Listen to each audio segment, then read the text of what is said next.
Welcome back, students. My name is Tahir, and I graciously welcome you to this wonderful learning platform, JK Bose Foundation Classes, where we provide the foundation course classes for all the classes from 8th, 9th, and 10th, specially for JK Bose, NCERT, and CBSE. So once again, I'm back with one new lecture. That's lecture number 2 from rational numbers class 8. So we are back with the exercise part, and I hope we have basically discussed the introduction part of the same in the first lecture as well. So आज के इस lecture में basically बात करेंगे इसी chapter के based पे जो हमने पहला लेक्चर लिया था इंट्रोडक्शन में, उसमें हमने जो इंट्रोडक्शन पार्ट सीखा था उसके आधार पे जो क्वेश्चंस हैं इस चैप्टर में वो डिस्कस करेंगे। और होपफुली कि अगर आपने पहला लेक्चर नहीं देखा है ना तो भाई जाओ देख लो ना यार, बहुत आसान से पढ़ाया, बहुत प्यार से पढ़ाया, आपको अच्छा लगेगा, डेफिनेटली अच्छा लगेगा। तो let's start with the one first question, using the appropriate properties to find. भाई कौन कौन सी प्रॉपर्टीज पढ़ेंगे, पढ़ी है हमने, थोड़ा सा रिकॉल तो कर लो। बहुत आसान तरीके से पढ़ा था हमने कि क्लोजर प्रॉपर्टी, एक क्लोजर प्रॉपर्टी होती है भाई किसकी, रैशनल नंबर्स के बारे में पढ़ा था। वैसे तो ये हर एक नंबर्स के बारे में पढ़ाई जा सकती है, पर हमने रैशनल नंबर्स के बारे में पढ़ा था। और अगर हम बात करें उसके बाद हमने कम्यूटेटिव प्रॉपर्टी के बारे में भी पढ़ा था। बच्चों अगर वो लेक्चर नहीं देखा है तो एक बार जाइए देखिए। और इसके बाद एसोसिएटिव प्रॉपर्टी के बारे में पढ़ा था, डिस्ट्रीब्यूटिव प्रॉपर्टी के बारे में पढ़ा था। ये सारी चीजें हम पढ़ चुके हैं, एक बार वो लेक्चर जरूर देखिए। चलिए शुरुआत करते हैं आज के इस पहले लेक्चर की। बात करेंगे इस क्वेश्चन की, बहुत सिंपल सा क्वेश्चन है। यहां पे अगर आप ध्यान में रखोगे इसको सॉल्व करना है विद द प्रॉपर्टी। तो मैंने यहां पे क्या देखा, -2/3, 3/5, 5/2, 3/5, 3/5, 3/5 सेम आ रहा है सर। तो हम एक काम करते हैं, देखिए इस सारी इन दो पार्टिकुलर नंबर्स में से जो कि मल्टीप्लाई में है, इसको फिलहाल हम अलग छोड़ देते हैं, इसकी बात नहीं कर रहा। -3/5 इसमें से हम कॉमन लेते हैं बाहर, -3/5। देखिए अगर पहले में से -3/5 बाहर लेंगे तो एक माइनस बाहर रहेगा, तो अंदर बचा +2/3। क्योंकि -3/5 बाहर है तो अंदर क्या बचेगा, +1/6। और बाहर रख देते हैं ये जो टर्म जिसे मैंने गोल कर रखा है +5/2 के बराबर। तो यहां पे देखिए बहुत आसान तरीके से सॉल्व हो रहा है। -3/5 एलसीएम ले लो, 3 और 6 का तो कितना आएगा, 6 आएगा। तो चलिए 2 को मल्टीप्लाई कर देते हैं हम, 2 से 3 को मल्टीप्लाई कर देते हैं हम 2 से, ताकि एलसीएम सेम हो जाए।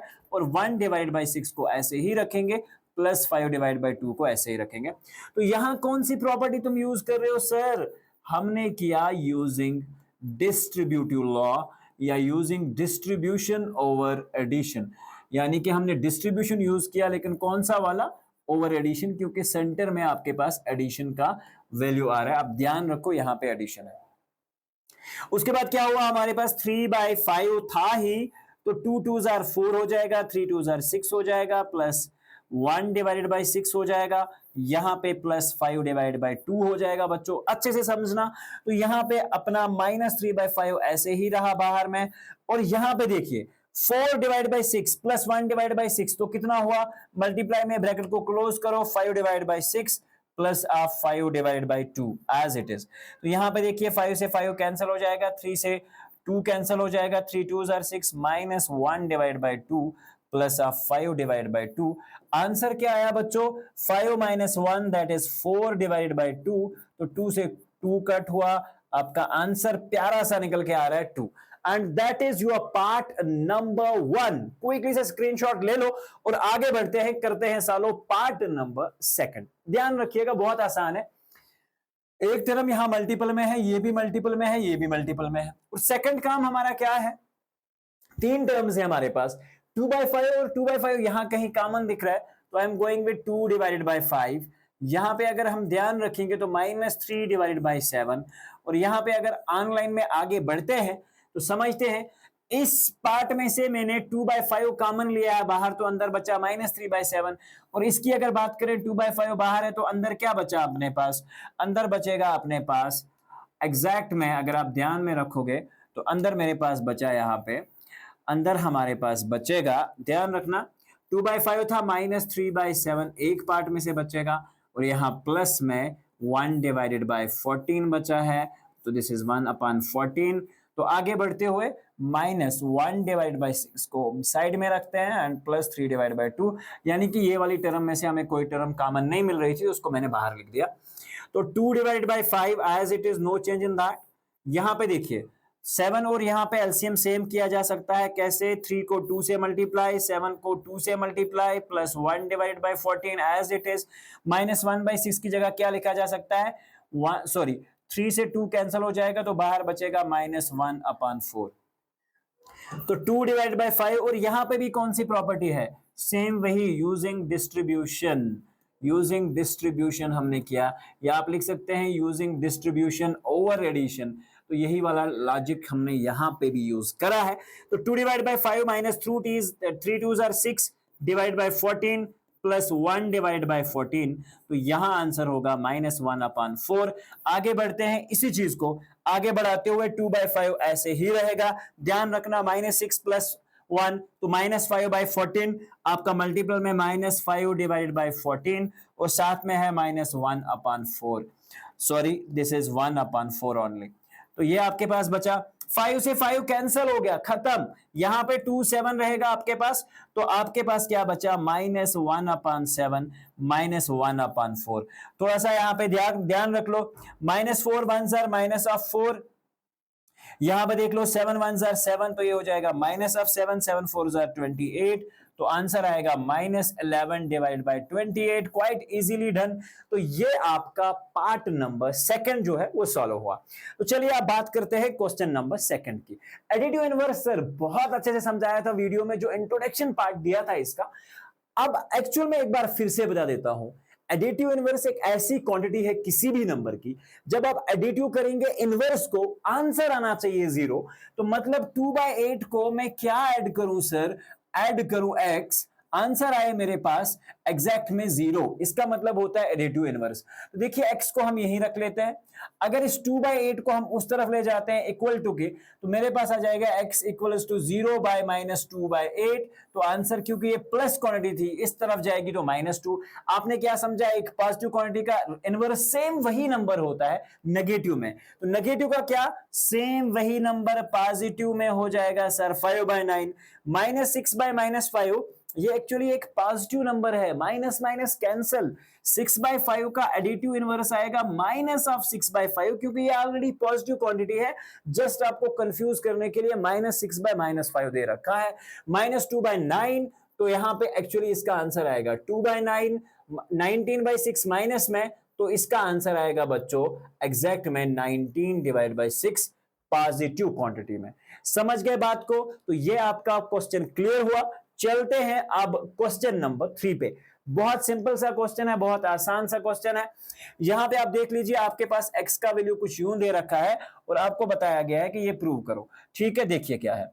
अगर मैं यहां पे बात करता हूं, बात क्या करूंगा मैं यहां पे, अच्छे से ध्यान रखिएगा। x हमारे पास है, मेरे पास वैल्यू है minus of x should be equal to x। मैंने देखा भाई माइनस और माइनस तो खत्म हो गया, x तो x के बराबर आएगा ही। क्या ये नंबर्स के लिए भी वेरीफाई किया जा सकता है? Let's start with that. तो आपके पास x एक वैल्यू है sir, x is a value, कुछ अलग चीज नहीं है, समझ लो।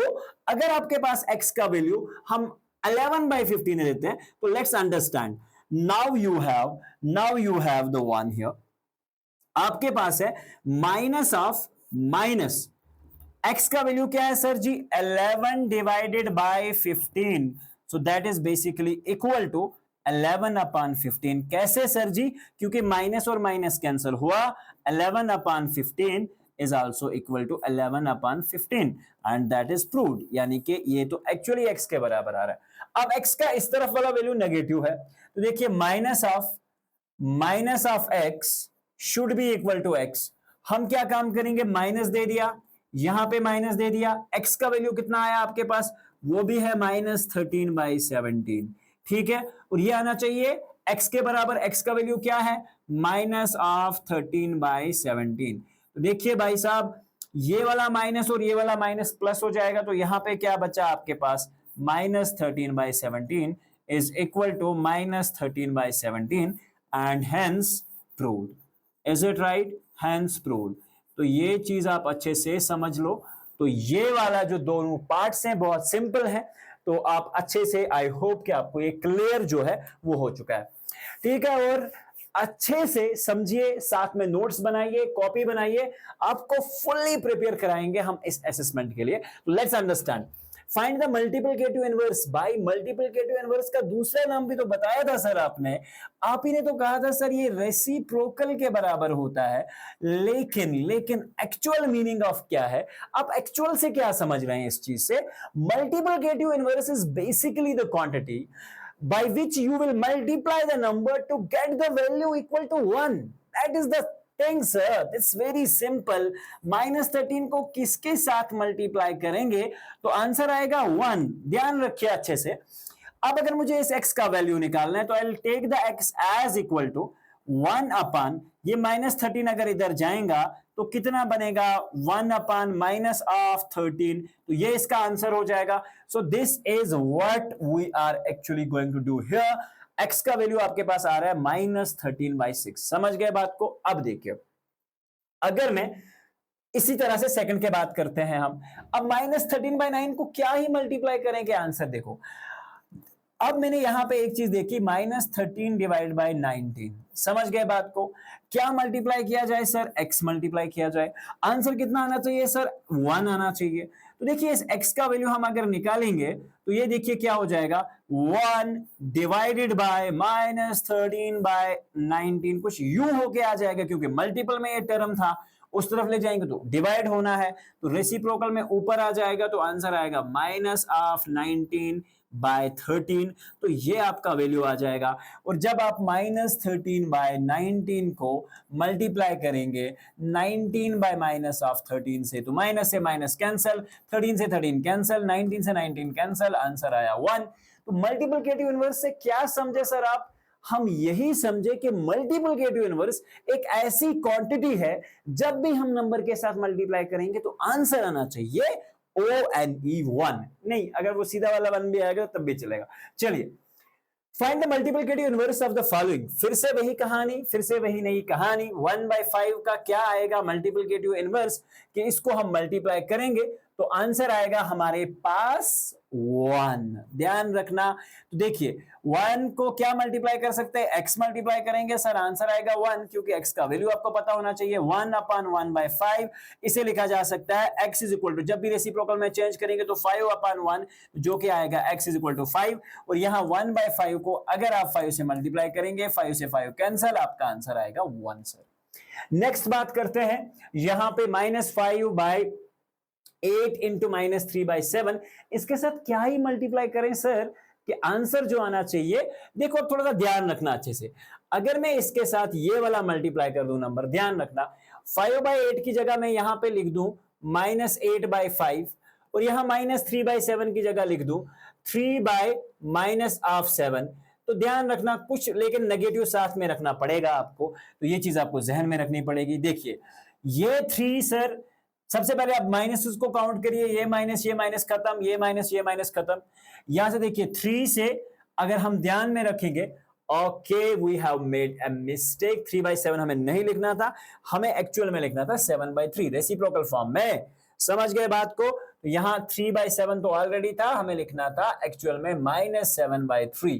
तो देखिए यहां 7 ऊपर, 7 डिनोमिनेटर में, माइनसेस तो सारे खत्म हो चुके हैं, 3 से 3 कैंसिल हो जाएगा, आपके पास बचा 5, 5 से 5 कैंसिल, 8 से 8 कैंसिल, तो सारे का नेट शेल आंसर कितना आएगा सर? 1 आएगा।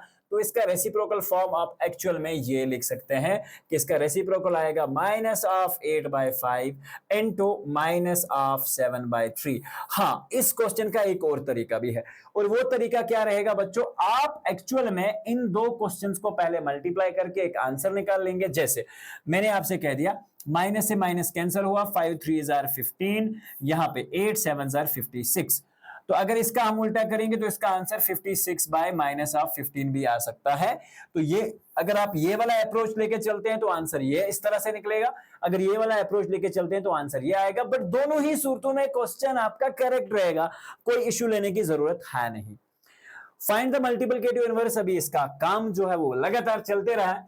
देखिए -1 इंटू -2/5, भाई -1 को किससे कैंसिल किया जा सकता है मल्टीप्लाई करके? -1 से सर।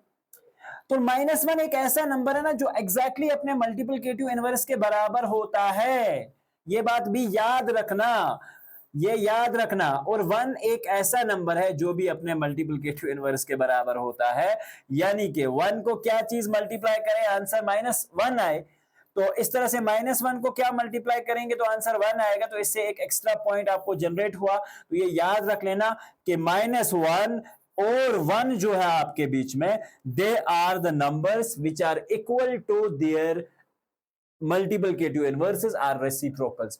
तो -1 का क्या आएगा सर, -1 को आप -1 से मल्टीप्लाई करेंगे तो आंसर एक्चुअल में कितना आया सर, 1 आया। इस क्वेश्चन को कंप्लीट करते हैं। -1 को हटाने के लिए किससे मल्टीप्लाई किया हमने, -1, तो 1 इंटू 1 खत्म हो जाएगा। -2/5 इसको भी किससे मल्टीप्लाई करेंगे, माइनस ऑफ उल्टा वाला -5/2, 2 से 2 उड़ गया, 5 से 5 उड़ गया, माइनस से माइनस उड़ गई, तो आंसर कितना आया, ओवरऑल में आंसर आया सर जी 1 के बराबर। तो मतलब क्या हुआ, अब इससे एक चीज हम रिजल्ट निकाल सकते हैं। मैंने एक चीज एनालाइज करी कि सर जी जो पॉजिटिव नंबर होता है ना, positive number, positive rational number, positive number का रेसिप्रोकल हमेशा से पॉजिटिव होगा, रेसिप्रोकल हमेशा से पॉजिटिव होगा, ये याद रखना। पॉजिटिव रैशनल नंबर का रेसिप्रोकल हम एमसीक्यू आ सकता है, तो याद रखना हमेशा से जो भी आपके पास पॉजिटिव रैशनल नंबर होगा उसका रेसिप्रोकल पॉजिटिव आएगा, और जो भी नेगेटिव रैशनल नंबर होगा सर जी उसका रेसिप्रोकल क्या आएगा या मल्टीप्लिकेटिव इनवर्स क्या आएगा, तो सर जी वो भी हमेशा से नेगेटिव नंबर ही होगा, एक्सेप्शंस नॉट। क्योंकि अगर हम 0 की बात करते तो इसका रेसिप्रोकल भी क्या होता है, 0 मल्टीप्लाइड बाय 0। अब 0 की बात करते हैं, 0 एक स्पेशल केस है। देखिए 0 को हम क्या मल्टीप्लाई करें कि आंसर आ जाए 1 के बराबर। इज इट पॉसिबल कि 0 को हम कोई भी चीज मल्टीप्लाई करें आंसर 1 आए, सर ऐसा तो पॉसिबल है ही नहीं, क्योंकि 0 से कोई चीज मल्टीप्लाई होती है तो आंसर होता है हमेशा से 0। तो इससे हमने एक रिजल्ट और डिड्यूस कर लिया कि भाई 0 एक ऐसा नंबर है, 0 is a number which has no reciprocal. 0 एक ऐसा नंबर है जिसका कोई भी रेसिप्रोकल नहीं होता, विच हैज नो रेसिप्रोकल। तो इस चीज को एक बार याद रख लेना। तो ये हमारे पास एक ऐसा रिजल्ट है जो आपके एग्जाम में एग्जैक्टली कंबाइंड में पूछा जा सकता है, एमसीक्यू में पूछा जा सकता है। और यहां से आप एक चीज और रिजल्ट करेंगे कि -1 एंड 1 जो है are their own reciprocals, are their own reciprocals. ठीक है, ये अपने आप के खुद से रेसिप्रोकल्स हैं। तो बच्चों साथ साथ में कुछ एक्स्ट्रा पॉइंट्स जो है वो मैं साथ साथ में डिस्कस कर रहा हूं। I hope this is done. Let's move to the next part now. Name the property under multiplication used in each of the following. बहुत सिंपल सी कहानी है, मैंने आपको बताया था जब भी किसी चीज को, यहां पे अच्छे से समझना, यहां पे बहुत सारी चीजों में कंफ्यूजन होते हैं तो उनको हम क्लियर करते हुए चलेंगे। यहां पे -4/5 को 1 से मल्टीप्लाई किया, 1 को सर -4/5 से मल्टीप्लाई किया, तो आंसर एक्चुअली सेम आ रहा है सर। आपने सर इंट्रोडक्शन में कुछ बताया था, आइडेंटिटी और फिर वो पहचान सेम रहे नंबर की, एक ऐसा नंबर जिसे हम किसी नंबर से मल्टीप्लाई करें और आइडेंटिटी को सेम रखें। थोड़ा सा रिकॉल करते हैं सर, इस चीज को सर आपने बताया था मल्टीप्लिकेटिव आइडेंटिटी। सबको याद होगा, कोई ऐसा नंबर मल्टीप्लाई किया जाए कि आइडेंटिटी चेंज ना हो, आइडेंटिटी चेंज ना हो, इसे मल्टीप्लिकेटिव आइडेंटिटी कहते हैं। तो यहां पे एक्चुअली उसी का प्रयोग किया गया है। किसी भी नंबर को जब हम 1 से मल्टीप्लाई करते हैं तो आंसर हमेशा वही नंबर रहता है। तो I hope it's pretty clear to everyone. Now the next one, name the property under multiplication. हाँ, ये इसी का पार्ट है। यहां पे देखिए क्या कुछ किया गया है, नंबर्स -13/7 को 2/7 से मल्टीप्लाई, फिर -2/7 को 37। सर आपने कुछ बताया था कि अगर a इंटू बी होगा ये बराबर होता है b इंटू ए के, तो सर जगह चेंज करने से कुछ रिलेट कर रहा है सर ये, तो ये कौन सी प्रॉपर्टी होगी भाई, ये हो गई आपकी कम्यूटेटिव प्रॉपर्टी। अच्छे से समझाया था इंट्रोडक्शन पार्ट में, लेक्चर नहीं देखा एक बार जाके देख लो पहले, ठीक है। चलिए now name the property under multiplication used in each of the following में एक और क्वेश्चन है। कौन सा नंबर है भाई, अभी अभी तो डिस्कस करा है हमने, जब आंसर 1 आता है तो ये कौन सा है। इसे दो तरीके से आप लिख सकते हो, मल्टीप्लिकेटिव इनवर्स या आप इसी चीज को क्या कह सकते हो, मल्टीप्लिकेटिव इनवर्स कह सकते हो, या इसी चीज को आप रेसिप्रोकल कह सकते हैं। समझ गए बात को? तो इस चीज को आप अच्छे से ध्यान में रखोगे। Next, we have multiply 6 by 13 by the reciprocal of minus 7 by 16। तो देखिए भाई, 6 by 13 किसी भी नंबर का रेसिप्रोकल क्या होता है, मैंने आपको पहले बताया था। मल्टीप्लिकेटिव इनवर्स, यानी कि अगर मुझे x का मल्टीप्लिकेटिव इनवर्स निकालना है, वो आता है 1 अपन x के बराबर। ठीक है, इसका जस्ट उल्टा नंबर -7/16 का रेसिप्रोकल क्या आएगा सर? सेम नंबर लेकिन एक्चुअल में उल्टा करके, यानी कि ये वाला नंबर जो है आपके पास आंसर जो है वो आएगा। Multiplicative inverse of a number is that number, यानी कि अगर मैं -7/6 के साथ सर क्या ही मल्टीप्लाई किया जाए x, आंसर आए 1, तो आंसर क्या आ जाएगा? 6 upon -7। Sorry, I hope okay, it's -7/16, तो यहां पे भी हो जाएगा 16 अपॉन -7, जो कि मैंने यहां लिख दिया है। और उसके बाद इसका फाइनल आंसर आपको चाहिए, तो आप क्या काम करेंगे, यहां से देखिए, 6 मल्टीप्लाइड बाई 16 कितना आता है? 6 6 36, 3 आपका कैरी जाएगा, और यहाँ 6 1 6 एंड 3 इज 9, तो आंसर क्या आएगा? 13 7 91, तो माइनस में है तो -19 बाय 96 बाय 91 जो है इसका फाइनल जो आंसर है वो एग्जैक्टली रहेगा। तो इस चीज को आप अच्छे से समझिएगा कि हमें बताया गया था 6 बाय 13 को रेसिप्रोकल ऑफ दिस नंबर आप बेसिकली ऐड करो। 6 बाय 13 था हमारे पास, multiply by the reciprocal of -7/16, तो -7/16 का रेसिप्रोकल आएगा 16/7, जो कि मल्टीप्लाई करके -19/6 आ रहा है। Let's move to the next part now, and what is that? Tell us what property allows you to compute. ये कौन सी प्रॉपर्टी है, जरा याद करो, याद करो, याद करो, याद करो, कौन सी प्रॉपर्टी है जिससे हम बेसिकली इसका यूज करके इसको बहुत आसान बना सकते हैं। 1/3 इंटू 6 इंटू 4/3, 1/3 इंटू 6 इंटू, कुछ ऐसा पढ़ा था सर हमने, सर कुछ पढ़ा था, थोड़ा सा याद दिला दो sir.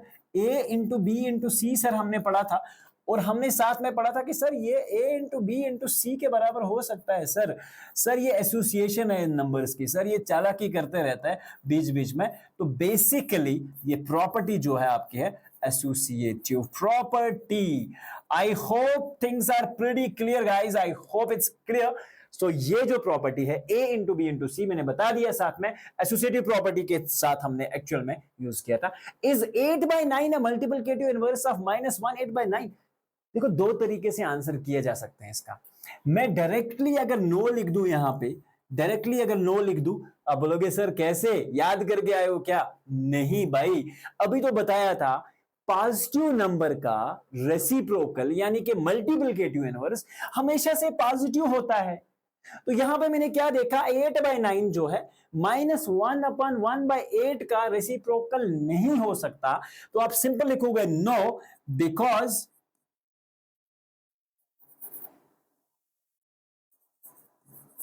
reciprocal of positive number is always positive, always positive, as 8/9 is positive and -1/8 is negative.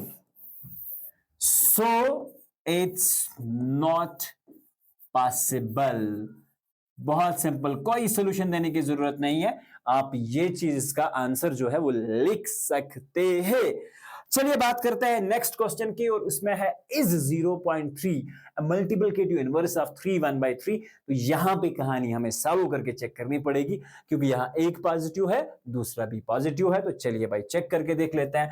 0.3 divided by 0.3 एक आपके पास डेसिमल नंबर है, तो जिसे मैं लिख सकता हूं 3 डिवाइडेड बाय 10। जिन बच्चों को नहीं पता थोड़ा ध्यान रखो, 0.3 जब भी आप किसी डेसिमल को चेंज करने जाएं तो ध्यान रखना, जो भी आपके पास नंबर्स दे रखे होते हैं आप नंबर को विदाउट डेसिमल वापस लिख लें। जो पॉइंट है, पॉइंट की जगह डिनोमिनेटर में आप 1 ले लें, सामने एक डिजिट है तो एक 0 ले लें। समझ गए? तो 3/10 इसका आंसर हो जाएगा इन केस ऑफ चेंजिंग में। तो क्या ये रेसिप्रोकल है?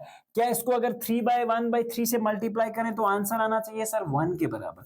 देख लेते हैं, ठीक है, ऐसे ही नहीं बता रहे, देख के बताएंगे। तो देखिए, जब भी आपके पास QRD हो, QRD, ठीक है, QRD, Q इंटू R अपन D, ये होती है, यानी कि एक क्यूशेंट है, एक 3 है और एक 1 है, ठीक है, ये 1 रिमाइंडर है। तो चेंज कैसे करते हैं हम इसको मल्टीप्लाई, ये वाला add, 3 3s are 9 plus 1 divided by 3। Sir ji अब अगर आगे बढ़ें तो 3 डिवाइडेड बाय 10 ये वाला इंटू 9 प्लस 1, ये हो जाएगा 10 डिवाइडेड बाय 3। तो सर 10 से 10 कैंसिल, 3 से 3 कैंसिल, सर आंसर तो 1 आ गया सर। तो अगर आंसर आपका 1 आया तो वी कैन से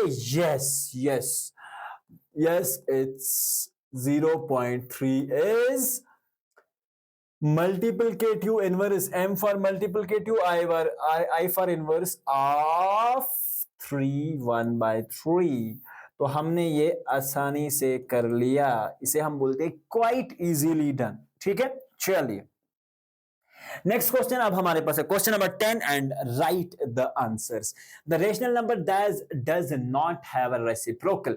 तो कौन सा रेशनल नंबर है भाई? अभी तो बताया था, पूरे लेक्चर में डिस्कस करा था, जीरो वाला, ठीक है। जीरो का कोई रेसिप्रोकल नहीं होता, क्योंकि देखिए अगर जीरो का मैं रेसिप्रोकल निकालूं तो 0 डिवाइडेड बाय 1 या ऐसे, या जीरो के साथ हम क्या मल्टीप्लाई करें, x, तो आंसर आए 1, तो x आ जाएगा अपन के पास 1/0, जो कि मैथमेटिकली नॉट डिफाइंड होता है, ठीक है।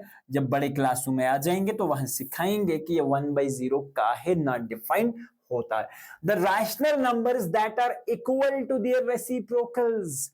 भाई अभी डिस्कशन हुआ है इस पॉइंट के ऊपर, -1 and 1, ठीक है, बहुत सिंपल सी कहानी है, समझ गए। The rational numbers that is equal to its negative, एक ऐसा रैशनल नंबर जो अपने नेगेटिव के बराबर है।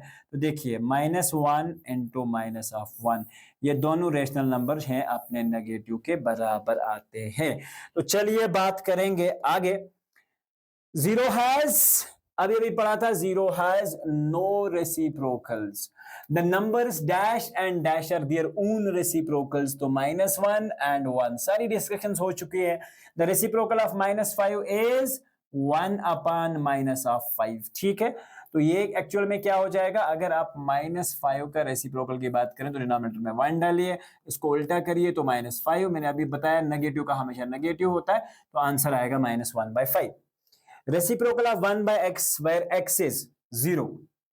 देखिए अगर 1/x का रेसिप्रोकल हमें निकालें तो x के साथ हम क्या मल्टीप्लाई करें, तो आंसर कितना आना चाहिए, 0। तो y रख लेते हैं, let's see for sake 1/x into y should be equal to 1, ये हमें निकालना है। तो y किसके बराबर आएगा, x यहाँ डिनोमिनेटर में है, वहां जाके मल्टीप्लाई हो जाएगा, ये वाला 1 रहेगा, तो y is equal to x/1 and that is equal to x। तो मतलब क्या हुआ कि इसका आंसर आएगा x। The product of to rational numbers is, दो रैशनल नंबर्स, कोई भी दो रैशनल नंबर्स उठा के चेक कर लो, का प्रोडक्ट हमेशा से एक रैशनल नंबर ही आएगा। समझ गए बात को। The reciprocal of positive rational numbers, positive rational number का रेसिप्रोकल हमेशा से पॉजिटिव रैशनल नंबर ही होता है, और ये हमने अभी डिस्कस किया, नेगेटिव का हमेशा से नेगेटिव ही होता है। समझ गए बात। तो ये वाला जो पार्ट है यहां पे खत्म होती है आपकी exercise number 1.1। I hope you have enjoyed the lecture. Up till then, we are meeting in the next part of this lecture, lecture number 3. Till then, take care, guys, and thank you. God bless you all, guys. Thank you.